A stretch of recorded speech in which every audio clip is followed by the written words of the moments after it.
आखिर क्यों जापान का एजुकेशन सिस्टम दूसरे देशों से सबसे ज्यादा बेहतर माना जाता है?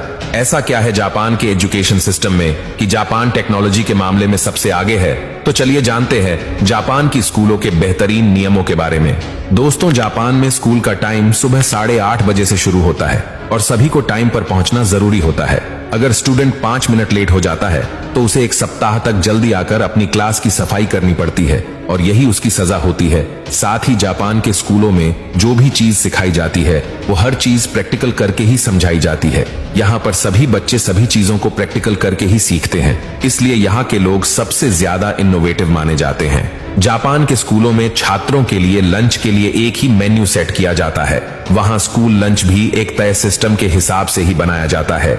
यहाँ पर न्यूट्रिशन को ध्यान में रखते हुए खाना बनाया जाता है। साथ ही सभी बच्चों को खाने से पहले प्रार्थना भी करवाई जाती है। ऐसा करने के पीछे जापान के लोगों का मानना है कि अन्न का बगाड़ कभी ना करे और इसके बाद सभी स्टूडेंट खाना शुरू करते हैं। साथ ही यहाँ के सभी टीचर्स और प्रिंसिपल भी यही खाना खाते हैं। इस तरह का नियम बच्चों में पारिवारिक वैल्यू स्थापित करने के लिए बनाया गया है।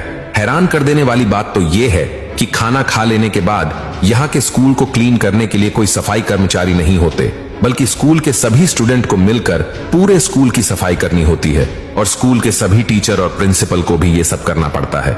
इसमें क्लास में झाड़ू लगाने से लेकर बाथरूम साफ करने तक सभी चीजों को साफ किया जाता है और इससे स्टूडेंट को साफ सफाई रखने की वैल्यू पता लगती है और यही काम को वह लोग अपना कर्म समझते हैं। साथ ही ऐसा इसलिए भी किया जाता है ताकि बच्चे बचपन से ही अपनी माँ की घर को साफ करवाने में मदद कर सके और साथ ही टीचर्स और प्रिंसिपल भी ये काम इसलिए करते हैं ताकि बच्चों को ये दिखाया जा सके कि साफ सफाई करने में कोई छोटा या बड़ा नहीं होता है। साफ सफाई करना छोटे से लेकर बड़ों तक सभी का फर्ज होता है। साथ में स्कूलों में बच्चों को ये भी सिखाया जाता है कि लोगों के साथ बातचीत कैसे करे, लोगों का मान सम्मान कैसे रखे और अपने भगवान को याद जरूर करे। जापान में स्कूलों में ही बड़ों के सामने झुकने के लिए प्रेरित किया जाता है और ये स्कूल आते जाते वक्त करना जरूरी होता है। साथ ही जापान के सभी स्कूलों में सैटरडे और संडे छुट्टी भी रखी जाती है और सभी बच्चे सैटरडे और संडे अपने परिवार के साथ पूरा दिन अच्छे से वक्त बिताते हैं। साथ ही जापान में न्यू ईयर एक बहुत इंपॉर्टेंट त्योहार है। आपको ये जानकर हैरानी होगी कि न्यू ईयर के दिन आपको सड़कों पर तो क्या कहीं पर भी कोई भी लोग दिखाई नहीं देंगे, क्योंकि सभी लोग न्यू ईयर अपने परिवार के साथ मनाते हैं। वहाँ सब समझते हैं कि परिवार एक व्यक्ति के जीवन का सबसे सुंदर उपहार है। वहाँ पर हर कोई अपने से सामने वाले व्यक्ति के साथ आदर और सम्मान से बात करते हैं। वहाँ सबको अभिवादन के साथ बुलाया जाता है। ये सब इन बच्चों को स्कूल में ही सिखाया जाता है।